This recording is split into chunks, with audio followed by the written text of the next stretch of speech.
You've probably seen the headlines of a 22% tax incoming on your stocks and shares ISA. Now, don't panic. It is on the cash held within. So let me just get the clickbait out of the way so you don't get confused. It still sounds ridiculous. I'm going to say it now. A stocks and shares ISA should be tax-free. I think there's a couple of little things happening here that we're not going to like. So I'm going to explain why it matters, who it affects, why is it only cash and all this kind of stuff, and kind of my own thought process of what I might be doing at certain points. Because remember here, even though you're invested, you might be in the All World Fund, the S&P, the NASDAQ, whatever, totally tax-free, that's fine in terms of that situation. But there might be a time where you want to sit on cash. There might be a time where you think the market's cooked. Well, then what do you do? Well, that's the problem we have. If you want to stay up to date with personal finance, investing news and information like this, please do subscribe for more and let me know in the comments what you think. Create a debate, please. Let's go. Now on the screen, what I've done, I've plonked out the rules as it stands from April 2027. Now, these are not fully set in stone yet, but this is more than likely what's going to happen. So the ISA limit will stay the same for 20K. That's fine. The cash ISA for under 65 will reduce to 12K. That's been in the pipeline for a while. If you're over the age of 65 from the point of it happening, you will be able to keep your 20K allowance, which obviously makes it more confusing. I get it. And then we've got the stocks and shares ISA. That will remain 20K, which is brilliant. But cash in the stocks and shares ISA may well be facing an interest tax. Basically, cash held, interest within the money markets will basically be taxed. Problem. And the last bit there, and I don't know how true this is just yet, but it has been talked about quite a lot, is they're going to be banning for under 65s stocks and shares ISA transfers to the cash ISA, which I find baffling. So that's probably a way to stop it from happening. So if you take profit, you can move it into your cash ISA. So they probably are, literally, let's be honest here, they're going to be removing the flexibility of the ISA platforms, making it, again, more confusing. But what has been confirmed, and I've plonked it on the screen, essentially, the rates are going to be coming from this. Literally that. So 22% the basic saving rate, 42% for higher rate, and 47% for the additional rate. That is mental. So yeah, I know the interest is not massive. I know it's only 4.5%, which is actually quite good to be fair. But let's be honest here, right? And I don't want to mince my words here. And this may well jeopardize a couple of things in my life here.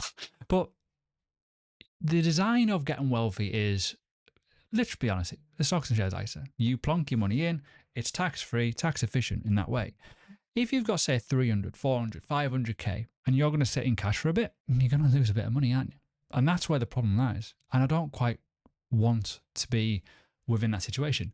Why not just make it so you don't have interest on the stocks and shares ISA? Just make it so you can sit in cash, because what it does is it jeopardizes your position as an investor. And we will go on to that in more detail in a bit. But yeah, just doesn't make sense. As I say, I will come on to it now. I'm not going to pretend that cash is king here, because it's not. It is not a long-term wealth builder. It isn't.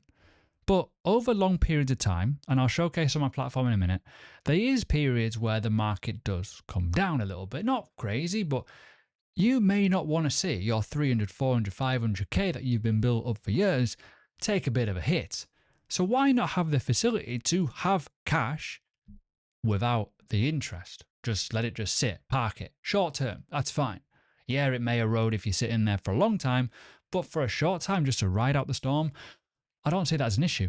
But to have that situation where everything is interest, no matter where it is on a stocks and shares ISA, well, that becomes a bit of an issue, especially if you want to try and put it in, obviously, the money markets. But again, there's a reason why I think this is happening is because of the money markets. Basically, that 12K allowance in the cash ISA, people are going to just kind of go, well, we'll just go to the stocks and shares ISA, put it in the money markets.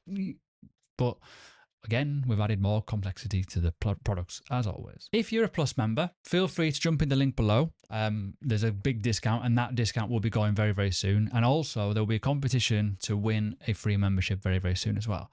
But what I've done, I've put in a historical backtest, and going back to what I said about you may want to be in cash. This is basically the All World Fund. The returns are fantastic, obviously fantastic, right?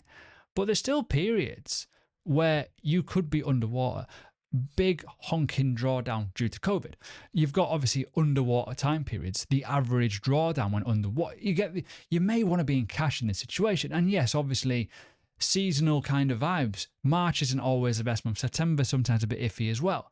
There's periods where you may not want to be in the market, and that is where it becomes interesting. And we talk about, well, why is it all going to be held in cash? And you may want to rebalance your portfolio. And yes, don't get me wrong, there's periods where mostly zoom out, you win, that's fine.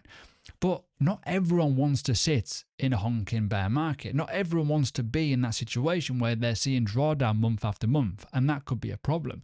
And this is the same for, like, obviously my fund here, the dividend all world fund, not as luxurious. It does pay more income, which is great. And similar sort of numbers in terms of drawdown and kind of bull and bear, but the returns are a lot lower. Obviously, income will make a part of that, but rolling returns, yeah, the CAG is all right. 3-year average, 11.6, that's brilliant. But there may be a period where it may not be brilliant. It may be a period where you may be somewhere else or want to be somewhere else. Similar sort of vibes, by the way. And again, yearly grids, there's a couple more losses, but there's been some great returns as well. But it's not bulletproof, is it? And I'm not saying try and time the market here. I'm just saying, if the market's cooked, if you want to kind of settle down a little bit or just kind of reanalyze your position in your portfolio, you may want to go from, say, a conservative portfolio into a even riskier portfolio. You may want to actually hold cash for a bit until you figure things out.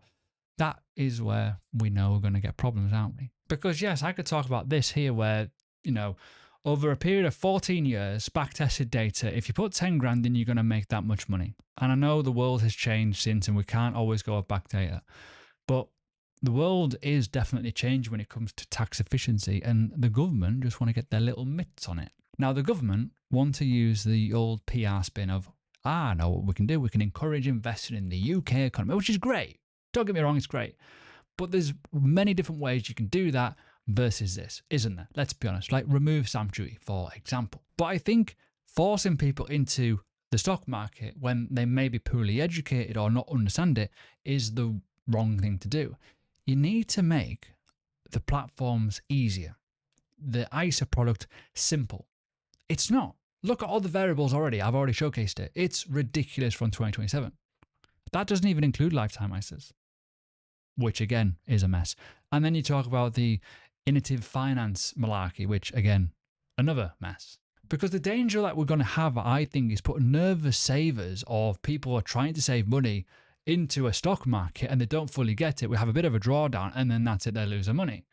I mean, yes, don't get me wrong, investing is brilliant, but it's not for everyone, is it? Better investing education is key. There needs to be better marketing, better PR, better understanding of what the products are, why they should be used and how they should be used. This is why I've obviously created this channel and why I built a load of tools, which is available for free or paid versions for the more serious people. But the problem is the average Joe, no. And I still know that now. It's like people still look at me like I've grown out of a head when I talk about I invest in this, that and the other. But there's also this situation we need to talk about. What would I do? Because it does change the fabric a little bit if you think emergency funds, doesn't it? Because now I probably would have had my emergency fund probably within my stocks and shares ISA if I wanted to, because you get a better rate.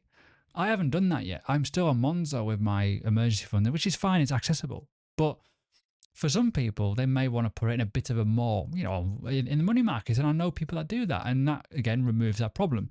But as I say, now that'll have to be in the cash ISA, which is less interest normally, with also limits and withdrawal situations where you can only do up to 3 a year.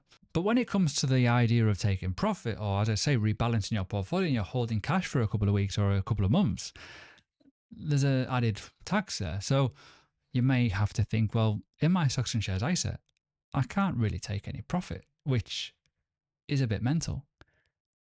And if they are as well, as I say, potentially banning the transfers between them both, well, then what do you do? How do you withdraw it? There's so many unanswered questions here and I don't have the answers and I want to give you the answers. Do you see where I'm going here? Because as an investor, you always want to plan. You want to plan that if you're in the all world fund for God knows how long and you think it's a bit cooked and you made loads of money, you want to be able to plan what you do next. You can't do that now. But the danger is not the tax. I think it's the misunderstanding. The leading people to the wrong place and they don't want to do it and it could create problems. There's other ways, as I say, that you could create demand for investments, and removing stamp duty, for example, making it easy to understand, for example. I know I've drummed on that one a couple of times. And if you've not yet done so as well, don't forget, watch this video. I did this a few days ago, and yeah, it's quite watch, let's be fair.